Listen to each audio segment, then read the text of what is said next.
오늘 뉴스탑10은 5위와 7위로 먼저 시작을 해볼까요? 이번 윤석열 대통령 탄핵 심판 과정에서 윤 대통령 못지않게 꽤 주목을 받은 논쟁적인 인물이 있습니다. 바로 이 화면의 주인공, 대통령 변호인단의 김계리 변호사. 한쪽에서는 통쾌하다, 저돌적이다라고 칭송하고 있고, 한쪽에서는 아니 저게 무슨 궤변이냐, 억지 주장이다, 여러 비판 목소리가 공존하고 있는데요. 그런데 김계리 변호사 관련해서 또 다른 논란거리가 하나 있습니다. 저는 14개월 딸아이를 둔 아기 엄마입니다. 계엄 당일 육퇴 후에 소파에 누워있다가 계엄 선포를 보고 바로 법조문을 확인하였습니다. 아이와 함께 하려고 비워둔 시간을 나누어 이 사건에 뛰어들게 되었습니다. 저는 계몽되었습니다. 정청래 의원은 1989년 한미 FTA 반대를 목적으로 주한미국 대사관을 점거하고 폭탄 투척 및 방화를 기획한 혐의로 징역 2년을 살았다. 제22대 국가보안법 위반 전과자 당선인 명단은 다른 범죄가 아닌 국가보안법 위반 전과자 당선인 명단입니다. 정청래. 민주당은 2025년 2월 20일 헌법재판관의 후임자가 임명되지 못하는 경우 기존 재판관의 임기를 자동으로 연장하는 내용의 법안을 발의하였습니다. 도대체 누가 국헌을 물러나게 하고 있는 것인지 묻고 싶습니다. 간첩들은 국회 진입에도 적극 개입하였습니다. 진보당과 연대하라. 정의당이 당 지도부를 장악하도록 밀어주라. 이태원 참사가 일어나자 간첩은 민주노총이 지령을 내렸습니다. 북한이 지시를 내린 구호는 국민이 죽어간다. 이게 나라냐. 해진이 추모이다. 대한민국 체제 안에 이렇게 김계리 우리 대통령 측 변호사 표현에 의하면 우리 민주노총의 주장들이 상당히 많은 게 북한의 지령을 받았다라는 이런 보도가 있었습니다. 그래서 그런 것도 국민들이 알게 되었죠. 일단 김계리 변호사의 여러 변론이 대통령 탄핵 심판에 어떤 흐름을 가느냐, 법적인 건 저도 잘 모르지만 일단 정치적으로 큰 화두가 된 인물인 건 분명히 보여요. 먼저 이현정 의원님. 네. 아직도 김 변호사가 어떤 이력을 갖고 있는지 모르시는 분들을 위해서 저희 제작진이 김계리 변호사 이력을 쭉 준비하니까 과거에 최근에 진실과 화해 위원장이 된 박선영 위원장 교육감 후보 시절에 캠프 대변인 출신이더라고요. 어쨌거나 김계리 변호사가 이번 대통령 탄핵 소추 과정에서 꽤 유명세를 탄 것 같습니다. 그러게요.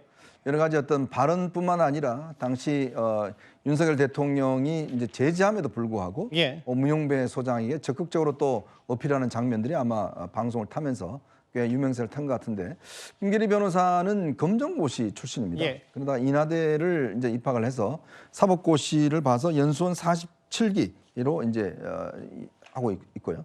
특히 이제 박선영 전 이 서울 이시 교육감 후보 출마할 때 캠프 대변을 했습니다. 지금 사실은 정영식 재판관이 박선영 의원과 제부지 않습니까? 아, 그러네요. 그런 또 인연도 있고 그러면서 이제 아마 보수 진영 쪽에 몸담았던데, 그동안은 다른 걸로는 특별히 어떤 활동을 하지 않았는데 이번에 이제 윤석열 대통령 탄핵 소추 변호인단에 들어오면서 꽤 여러 가지 발언이나 특히 그의 어떤 좀 강한 발언들, 이제 이 오늘 보면 특히 종북 문제라든지 이런 거에 대해서 좀 말하면서 특히 이제 강경 보수층에게 꽤 크게 아마 좀 인상을 남긴 것 같습니다. 그러니까 문영배 권한대행, 정청래 의원 면전에서 직격탄을 날렸고 1984년생입니다. 대통령 측의 최연소 법률 대리인인데 그 변론 과정에서 어찌 보면 가장 강한 칼을 휘둘렀다, 이런저런 평가들이 있는데 그만큼 논쟁적 인물입니다. 바로 본론으로 가볼까요? 그런데 오늘 김계리 변호사를 향해서 호남의 지역구인 민주당 의원들이 김 변호사를 정조준했습니다. 바로 이것 때문입니다. 김계리는 윤석열 탄핵 심판의 마지막 변론에서 국회 봉쇄는 없었다는 황당한 주장을 펼쳤고, 군대를 동원한 윤석열의 비상계엄이 국민을 깨우기 위한 계몽령이라는 취지의 망언까지 서슴지 않았습니다. 이처럼 무도한 내란 속의 윤석열의 법률 방패로 활약하는 김계리가 여전히 요순 사건 작성 기획단에 참여하고 있는 것은 무엇을 의미합니까? 비뚤어진 인식을 자랑한 김계리와 극우 뉴라이트 단원들을 즉각 해촉하라. 주철현, 문금주 이런 호남 출신, 호남의 지역구인 민주당 의원들이 뭐라 그랬냐면 이런 얘기했어요. 김계리 변호사가 여수 순천, 그러니까 이른바 여순 사건 진상보고서 작성 기획단에 포함된 있으니 당장 해촉하라, 이런 메시지를 냈습니다. 그러면서 아까 국회 기자회견 보시다시피 김계리 변호사가 윤 대통령을 어떻게 변론했는지 하나하나 얘기했는데요. 정혁진 변호사 생각은 어떠세요? 글쎄요, 1948년 8월 15일에 대한민국이 건국되지 않았습니까? 대한민국 건국에 앞서서 뭐가 있었느냐? 총선이 있었어요. 5월 10일에 총선이 있었는데 이 총선을 막기 위해서 제주도에서 그 유명한 4.3 사건이 일어나지 않았습니까? 그런데 어쨌든 그럼에도 불구하고 제주도에선 총선이 있을 수 없어가지고 원래 그때 재헌국회에도 국회의원 300석이었는데 북한이 100석, 남한이 200석이었단 말이에요. 그러니까 북한에서는 총선이 없었으니까 결국 200석으로 구성이 됐었어야 되는데 제주도에서도 총선이 없었습니다. 총선을 치를 수가 없었습니다.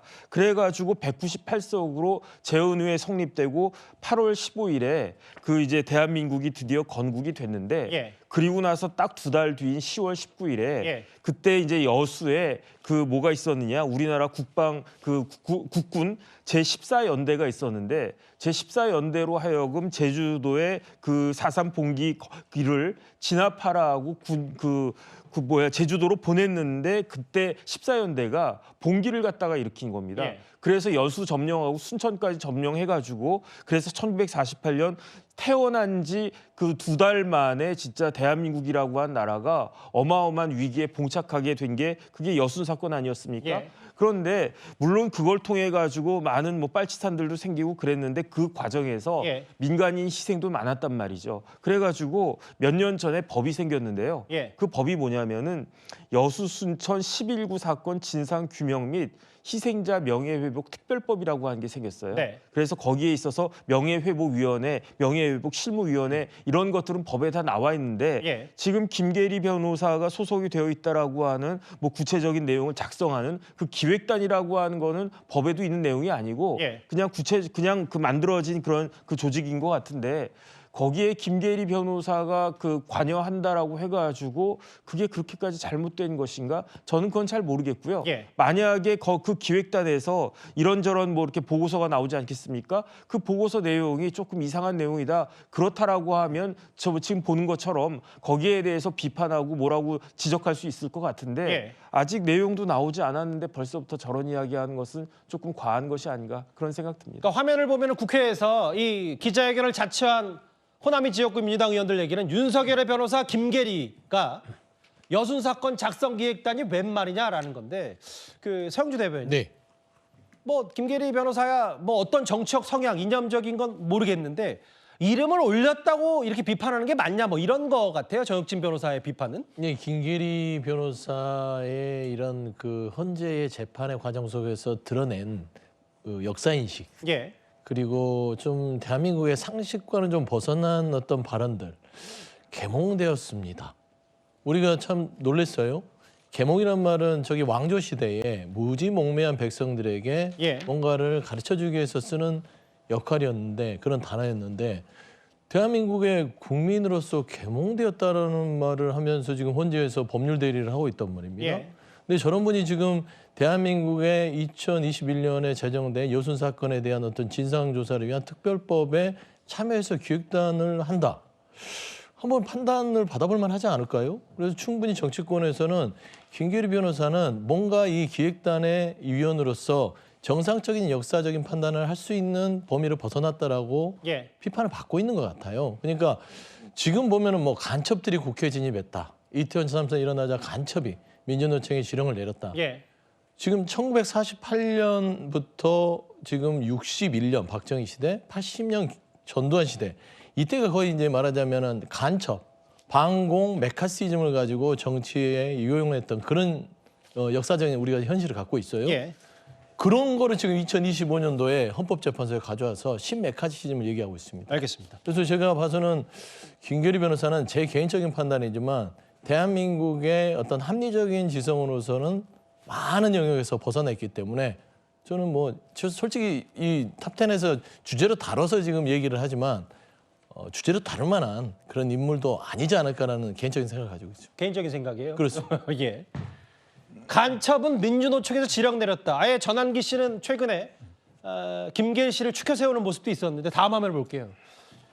근데 이제 아까 서영주 대변인 뭐 개인적인 생각으로 이걸 뭐 구제 근데 왜냐하면 이런 게 있어요. 장유미 변호사님. 네. 민주당에서도 김계리 변호사를 향해서 뭐 정치권에서 예를 들어 그냥 놔두면 될 사람일 수도 있지만 뭐 민주당이 봤을 때 근데 차라리 국민의힘의 공천을 노리고 있다고 고백하라. 김계리 변호사를 또 정조준하는 민주당은 저희가 어떻게 받아들이면 될까요? 왜냐하면 그냥 이 부분은 특정 개인에 대한 부분이라기보다는 지금 대통령의 탄핵에 대한 이 심판을 받고 있는데 변론 예. 전략이 상당히 이례적인 건 맞습니다. 예. 내 의뢰인이 피청구인이 왜 계엄에 이르게 됐는지 그리고 이 부분에 대해서 제3자적 견지에서 설명을 하고 차갑게 들여다봐야 이 소송 결과가 좋다고 변호사들은 다 입을 예. 모아서 얘기를 하거든요. 근데 본인이 개몽되었다라고 이야기를 하는 부분 이거 재판부 설득할 수 있겠습니까? 그래 보이지 않죠. 그렇다면 예. 변호사로서 혹시 업무의 전문성이 떨어지는 게 아니라면 다른 의도가 있는 게 아니겠느냐라고 충분히 추정되는 부분이 있고 사실상 본인의 어떻게 보면 정치적 무대로 활용하고자 했던 거 아니냐라는 왜냐하면 통상의 변론의 어떤 이런 상황과는 상당히 결이 다른 모습을 보여줬기 때문에 예. 이 부분을 오히려 대통령 피청구인인 본인의 의뢰인을 위해서가 아니라 본인 자신의 어떻게 보면 정치적 미래를 위한 하나의 장으로 활용한 게 아니냐 이런 우려 섞인 반응도 나오는 것 같습니다. 뭐 차라리 공천을 받아라라는 민주당의 비판 얘기와 함께 전환기 씨가 어떻게 해서 좀 더 언론에 회자되는 것도 사실 민주당 혹은 뭐 구글에 신고하고 그 뭐 일부 시민단체 고발하고 이런 것 때문에 더 파이가 커진 경향도 있었는데 글쎄요 뭐 민주당도 부대변인이지만 그런 얘기를 했다. 정혁진 변호사님. 네네. 근데 좀 오늘 김계리 씨 관련 주제를 준비하다가 보니까 김계리 변호사도 무대 체질은 아니지만 내일 관련해서 탄핵 반대 집회 직접 나간다. 뭔가 강경 보수층에서는 이제 전환길 씨에서 김계리 변호사를 뭔가 스피커를 좀 바꿀 뭐 이런 계획도 있는 겁니까? 뭐 계획이 있는지는 모르겠는데요. 그다음에 김계리 변호사가 본인이 무대 체질이 아니다라고 주장은 하지만 제가 봤을 때 충분히 무대 체질적인 그러한 뭐 능력은 가지고 있는 것이 아닌가 그런 생각이 들고요. 왜냐하면 지난번 대통령 최후 진술 그 과정에 있어서도 지난번 그 변론 종결에 있어서도 가장 눈에 띄고 그다음 가장 많이 회자되는 사람이 그 사람이 김계리 변호사 아니었습니까? 그러니까 그다음 많은 사람들이 듣고 싶어한 이야기를 그때 뭐 듣기 싫어한 이야기가 될 수도 있었지만 어떤 사람들한테는 그런 이야기를 한 사람이 김계리 변호사니까 그러니까 이번에는 김계리 변호사가 나와가지고 더군다나 윤석열 대통령에 대해서 이제 결심이 됐습니다. 아직 선고일자가 잡혀 있지는 않지만은 조만간 3월 중에 선고가 되지 않겠습니까? 그렇다라고 하면은 이제 다 끝난 와중에 있어서 이 재판을 처음부터 끝까지 잘 진행해 왔던 김계리 변호사가 나와서 사람들한테 이야기하는 것이 많은 부분 도움이 될 것이다라고 주최하는 측에서 예상을 한 것이 아닌가. 그 다음에 김계리 변호사가 변호사로서 지금까지 해왔던 그러한 이야기를 정리해서 이야기하는 것도 그 나름대로 의미가 있지 않을까 그런 생각을 그 집회를 주최한 측에서 한 것 같고요. 여기에 대해서 많은 사람들이 관심이 있을 수 있겠다 그런 생각 듭니다.